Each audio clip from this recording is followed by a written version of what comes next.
Hey everybody, welcome along to After the Flag. We have 4 races to go in the chase for the MotoGP World Championship, and just 10 points now separates our top 2. The championship is certainly building up to a thrilling finale after a MotoGP race which probably doesn't quite fit the same description here at the Mobility Resort Motegi this afternoon. Reasons for that, which we'll get into in the show. Myself, Louis Suddaby, and Simon Crafar, as always, ready to talk about all the issues that happened within that race and that stemmed from it. We're not going to lie to the viewers here, Simon. That wasn't the most exciting MotoGP race we've ever seen, unless perhaps you're in Bologna and you're a Ducati fan, because another demonstration from Pecco Bagnaia today. His 8th MotoGP win of the season, more than he's ever taken in a MotoGP season. And in the end, Jorge Martin did what he could to try and keep him on his toes. From 11th on the grid, we have to remind you, but Pecco Bagnaia did what he had to do, kept him at arm's length and managed the gap superbly. Yeah, he managed everything superbly, and I think he showed, like I said to him in Parc Ferme, why he's 2-time world champion. You pointed out his consistency, lap times like Lorenzo-esque, you know. It's so hard to do that perfectly, you know, that exactly the same. Within a tenth, a lot of the laps. So, yes, I was surprised Marc said it was boring. I mean, it was for us watching, you know, but I've been in a situation where someone's pushing as hard as Bagnaia was behind him, or in the situation where Pecco is leading and Jorge's pushing so hard behind, and it is a real mental challenge to keep the lap time consistent, not make a mistake, don't give a tenth away. And it is enjoyable on the bike to do that. It's a lot of pressure, but if you pull it off, it's pleasant. You've had a fight without there being overtakes, you know. And I was surprised Marc said it was boring. He probably recognised that it was to us, but he sure wouldn't want Bagnaia to catch him and have a fight, because Bagnaia's come out on top a few times lately. So I think Marc did a standout job, but we'll come to that. Pecco, unreal. He's got to be super proud. His team will be, as Gigi said, and they're going to go away confident going into Phillip Island. In many ways, the race was a bit of a microcosm of the season. We had Pecco Bagnaia and Jorge Martin in their own battle for first. We had Bagnaia Bastianini and Marc Marquez having their battle for third. And in the end, Bagnaia taking control. Of course, a lot of the air went out of the balloon early on, with Pedro Acosta crashing out of second place in the very early stages of the race. I guess we'll never know whether he could or would have beaten the KTMs, but we'll perhaps beaten the Ducati, sorry, but we'll discuss that perhaps when we've heard from the World Championship leader. Given where he started today, surely that's a job well done for Jorge Martin. Second today, and he's with Matt Burt. Yeah, Jorge, your team boss, Gino Borsoy, told us after the race, coming from the 4th row of the grid, starting 11th, that feels like a victory. Fantastic second. How do you see that Japanese Grand Prix? Yeah, for sure, it feels really good. For me, not like a victory, you know. I'm a rider and I want to at least battle for the win always.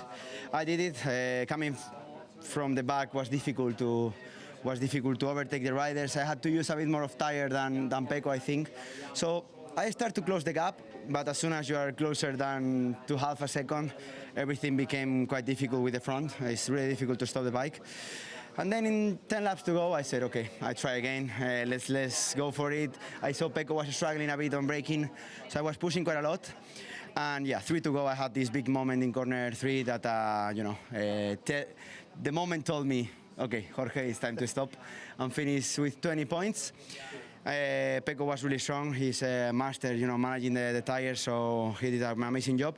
But I feel confident that coming from the 4th row to make it to the second, good confidence for Australia. That is a nice track for me. Like you say, you did an amazing job there, Jorge. Lap 21, you did a 1:45 flat, which is pretty incredible pace. At that stage, when you got the gap down to under a second, were you thinking, it's game on here, I can still win this? Yeah, for sure. When I was closing the gap, I thought I could make the move.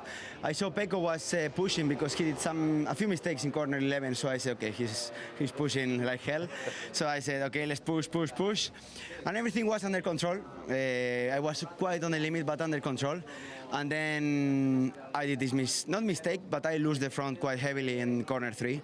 I save it with the elbow, so yeah, he said stop, and then I lost like 2 seconds. I was really shitting myself, sorry for the word. So I said, okay, it's enough, and for sure in championship ways, you know, I think we have to think about these 20 points starting from 11. Now it's important to improve, you know, qualifying to do great qualifiers, because when I'm in front, I can lead and I can control the races. And just as you say, a little break now before we start again in Australia. The gap has come down to 10 points. You're still leading this World Championship, still so much to fight for, but your thoughts about the championship now with just 4 rounds remaining? Yeah, for sure. Yeah, last sprint now till the end. Will be tough. Pecco is an amazing rider, but I feel grateful to be here, grateful that I can battle like last year, but I feel stronger, so let's go for it. For sure there are some races where I think, a bit better, some others where Pecco is a bit better, so the target is bring it till Valencia and have the chance to win it. It looks like it will go to Valencia. Great job, well done, Jorge. Congratulations. Right, yeah, he described it as the last sprint towards the finish. It will certainly feel like that. 4 races to go, a triple header to come. Australia, Thailand and Malaysia before the finale in Valencia, where the last 2 MotoGP championships, of course, have been decided. I said earlier on, as we threw over to Jorge there, given how his weekend was shaping up after qualifying, he must surely be very happy and relieved, I guess, to have limited the damage to just 11 points lost this weekend in a 10-point lead. Dead right. I mean, first of all, that's why I said it to him in Parc Ferme, is he had the front end problems in the beginning of the weekend, said he could do the lap time, but was losing the front and didn't feel confident. You can't go into a race feeling like that. They made it better, but he fell in qualifying. So for him to fight back from 11th and ride like that, match Bagnaia, you know, burn a bit more tyre, get close to him, not be able to attack in the end, probably because he burnt so much getting through. But what a job. He pretty much matched Bagnaia, kept pressure on him the whole way. He's got to be pleased with the rescue, I think, of 20 points. If you want to go back and watch anything from this Japanese Grand Prix, watch Jorge Martin's first lap. It was incredible, particularly his moves into turn 10. In the end, though, it was a start-to-finish win for Pecco Bagnaia. He does the double in Japan. Your race winners with Matt. Yeah, Pecco, we said at the end of that race, it was a true Motegi masterclass. The double victory after your sprint success yesterday, that was a phenomenal job. The first 10 laps, the speed, the consistency, then the last 14 laps are pretty special as well. What a weekend, Pecco, you're keeping the pressure on at the top of the championship. We are trying. I want to keep the championship, so I have to do it, and I have to try to recover points every time, but without taking risks. So it's not easy, but this weekend started well, and we have to take it from like an example for the next ones, and try to follow what we did this weekend, to work in a perfect way and try to always do the best job possible in the race. Next one is Phillip Island, that is a good track for Jorge too, so let's see. The pace in those first 10 laps, though, was incredible. 144, 144, super consistency. You knew Pedro Acosta was going to be fast in those first laps. He crashed out early. Did you realise that Pedro had gone down? I realised it when I saw that on the dashboard. My team said that was no more Pedro behind, but was Jorge. So I understood it, and with Pedro, I had to push a bit more in the first part of the race, because I think he was pushing a lot to take back this position, because when you are behind, close to the guys in front of you, under 0.5, it's very tough to manage the front, so I think he wanted to overtake, but it's not easy. And then I just tried to manage in the best way possible the gap to Jorge. Wasn't easy, because he was recover a bit of in the last laps, but finally we did a very good job. He did a 145 flat on lap 21, and we were all kind of thinking maybe he's still got a chance here, or was it just like the sprint yesterday where you had everything completely under control? I was having everything under control, but I was more hoping that with that lap time he did, he was finishing everything, because I was already in the situation that I have finished everything, so I finished everything in that moment. And when I was trying to accelerate a bit to improve my pace, my rear tire was not with the same idea. So I was trying to to be competitive and to not lose too much. Today was your 8th win of the season. That's now your best ever number of wins you've had in MotoGP. I mean, do you feel like now you're ready, you're back to your best, you are now ready to take this 3rd championship? We had to believe in it, and we had to never give up. So I will try to do always my best job. 8 wins in a season is something remarkable. So it's my first time, and the last time I did it was in 2018 when I won in Moto2. I won 8 races. So let's keep working. Still 4 more chances as well to improve on that. Well done, Pecco. Phenomenal job all weekend. Congratulations. Certainly was phenomenal this weekend. A double for Pecco Bagnaia. How do we assess where the championship is now? 10 points between the top 2. Phillip Island next, where although Bagnaia was on the podium last year and Martin wasn't, Martin certainly looked the fastest for much of that weekend, guess regretting his choice of rear tyre in the end. Buriram, which follows that, where Martin won as well last year, but Sepang and Valencia, where Bagnaia was slightly stronger than Martin last year. Is it possible to call this, or is it literally a flip of a coin between the two? Yes, I think it's super close because although, for example, I think you can look at every race like this. Going to Phillip Island, Jorge was a level above everyone last year. He only beat himself with that tyre choice, and he said it was overconfidence at the time that led him to make that choice. He's not going to do that again, that mistake. The thing is, each time you go back to a track, it doesn't always play out the same. Yes, you can feel good, but if something setup-wise isn't quite right, or conditions, and you lose a bit of that confidence, it can all change. You know, each time they go back to the same track, it doesn't play out the same. So I think the same for the last 4 events. You know, we can't predict, and it really goes down to it's why. Pecco was saying we have to work like this for the next one, you know, do everything correct, make the right choices, do the right homework to get the end result. Just one other thing, I was thinking when he was speaking about managing everything, it's, yes, it was not an exciting race, but I just admire what they do, and I was thinking why he is double world champion is managing everything. I'm talking tyre consumption, fuel consumption here as well, changing maps, managing rear tyre consumption, but front tyre heat, you know, and doing the lap time so perfectly like that to keep Pecco at bay and not fall off. I admire them to be able to do that. Yeah, excellence isn't always exciting, but you certainly have to doff your hat to what you saw from the top 3 today, and that includes Marc Marquez, who's just showing a chat there with his Gresini press officer before he speaks to us. 3rd place, a double podium from the 3rd row for Marc Marquez this weekend. Matt's with him. Yeah, Mark, that felt like 36 racing laps, you versus Enea Bastianini after what we saw in the sprint and the Grand Prix today. 9th on the grid, never easy to fight your way through, but a double podium, Mark, a strong weekend for you and the team here in Japan. Yes, yeah, I mean, boring race, but tactic race, especially because when I was on that 3rd place, Martin and Bagnaia already opened a gap. I was trying to find a way to catch that gap, to reduce that gap, but yeah, then when I tried to attack a bit more on the brakes, I did a mistake on turn 1. Then I give up, and then it was just time to control Bastianini because he was riding in a very good way. And I was a bit scared for that last laps of Bastianini that we are used to see some good lap times of him, but yeah, we control in a good way. They call him the tyre whisperer because he's so good at managing the grip at the end of the race. I mean, how hard was it, Mark, to keep him at bay, because there were times where you were down in the sort of 1:45.1s with sort of 3 or 4 laps to go, which is pretty incredible pace. So you were working very, very hard.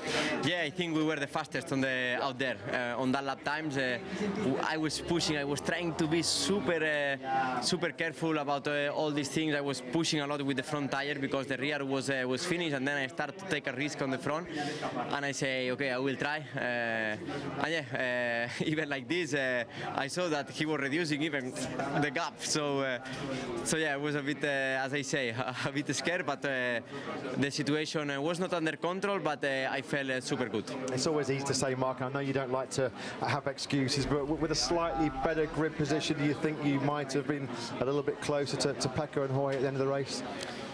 Yeah, of course. When you start on the front, everything is different.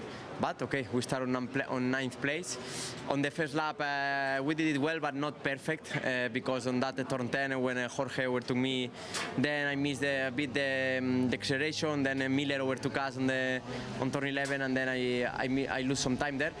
But okay, it's like it is. Our crucial point will be improve the qualifying practice, as I say, last races. Looks like we were able to do it this race, but unfortunately we were unlucky. But okay, next race. Just one last quick question, Mark. A great friend of yours, David Alonso, today won the Moto3 World Championship with an incredible season. He did it in style, just as you want to win a World Championship, you take the race victory. I know you spent a lot of time with David. He's a big superstar of the future, isn't he? Yeah, I'm in love with it. I'm in love with David. I like him. I mean, especially because he has charisma, you know, and you know, it's with the feet on the ground. He's just working. He's asking all the time what he can do better. He's coming to me and just try to give some advice, and yeah, he deserves it. So now he needs to enjoy it. It's a world champion, Moto3 world champion. Don't put pressure to the kid. I mean, still next year he will move to Moto2, will do mistakes because it's normal. But he needs time, and yeah, let's see. But I hope and I wish that can be a great champion in the future. Maybe one day giving you a few headaches in MotoGP in the future, Mark. Well done on a great podium. Congratulations. Thank you. Thanks, Mark. Yeah, we'll talk about the new Moto3 World Champion shortly. Marc Marquez, then, when he reflects on this weekend, will the weekend ultimately all boil down to just a couple of minutes at the end of Q2? Yes, I think he described what I was talking about, which I got pleasure from. I think he will when he looks back. That fight, the mental fight with Bastianini, because he did not want Bastianini catching him and getting in a physical fight, you know. So, yeah, I think it was a great fight back from Marc, like always. He's brilliant at that. There is no one better at those recoveries from so far back. Jorge today did it better, but Marc consistently unreal at it. And yes, the losing the grid position hurt a lot. I think he should have been in the fight with Jorge at the beginning, you know, with a bit of more tyre left. If he'd have got the grid position, it was a bit of bad luck with the timing glitch, you know, that gave him not another chance to go and improve it. But Marc's here. He's been here since Austria. And I think he's here to stay till the end of the year, fighting for the podium. And he will surely target Phillip Island up next, left-handed circuit, and of course a circuit where we've seen Marc Marquez go very well, even at Honda's darkest days. Marc Marquez was on the podium there 2 years ago. We briefly started talking about Pedro Acosta early on. Let's return to him now. Crashed out of second place in the early stages. I guess we'll never know whether he could have had something for the likes of Bagnaia and Martin later on. You suspect potentially not, given where the other KTMs ultimately finished or how far back from the leader they finished. So many positives to take from this weekend for Pedro Acosta, but will he reflect on this weekend as an opportunity missed? I think we've got to remember he's a rookie still, and like Marc said, we shouldn't put pressure on a rookie, you know. He's just been so brilliant. And it seems as well like he's the kind of rider that would rather crash trying to chase a win than just sit in second place. For sure. I think every rider feels like that. You're better off to crash out of a fight at the front than finish further back. I think all riders feel like that. The thing with Pedro, I think we were ripped off as he lost the front. Just wanted to say, I believe it's right where he cracked the throttle, you know, and unloaded the front and it went down. It's where you crack the throttle and also physically try to keep the bike to turn, so not much weight on the front tyre while you're making it turn. So what I wanted to say, I think we were ripped off because show-wise, even if he couldn't fight with Pecco, he was going to have to fight with Jorge and then have to fight maybe with Marc and Bastianini, and we missed out on that. Would have been good. The thing is, like Marc has been here to stay since Austria, meaning fighting at the front, I believe Pedro, I've been saying it all weekend, I genuinely believe Pedro now has found the bike setup, confidence and the way to ride, that he's going to be here fighting at the front every weekend, which is exciting. Certainly exciting for us. Enea Bastianini then in 4th place. He's still just about ahead of Marc Marquez in the World Championship. But in the end, both Marc Marquez and Enea Bastianini's title hopes, you feel, are all but gone. Now you can hear the applause in the background because the top 3 are entering the press conference room. So very quickly, we have to touch on the new Moto3 World Champion before we go. Try and put David Alonso's 2024 into context for us. 10 victories this season, now more than any other Moto3 rider. What a world champion. I think Marc put it perfectly. I couldn't beat that, how he's saying he's got charisma. He never stops wanting to learn. I love talking to him. I loved him in Parc Ferme from the very first time met him. I was like, wow, this kid has something, not just on the track, but off the track, and he's going to go far. It's going to be a hard year next year because always previous years to getting onto Moto3, you're on a Moto3 machine, where now he's going to jump on something that feels twice the weight, twice the size, twice the power, and it'll take a bit of figuring out. Certainly seems like the kind of rider that will relish that challenge, though. And as you just said, he always wants to learn. So David Alonso surely is on a fast track towards MotoGP in the future. But the stars of MotoGP today certainly were Pecco Bagnaia, Jorge Martin and Marc Marquez. You'll be hearing from them shortly. If you're with us live, the press conference is coming up in just a moment. If not, we will see you in Phillip Island. We cannot wait to get over to Australia in a couple of weeks for the Australian Grand Prix. 10 points in it between the top 2, 4 races to go.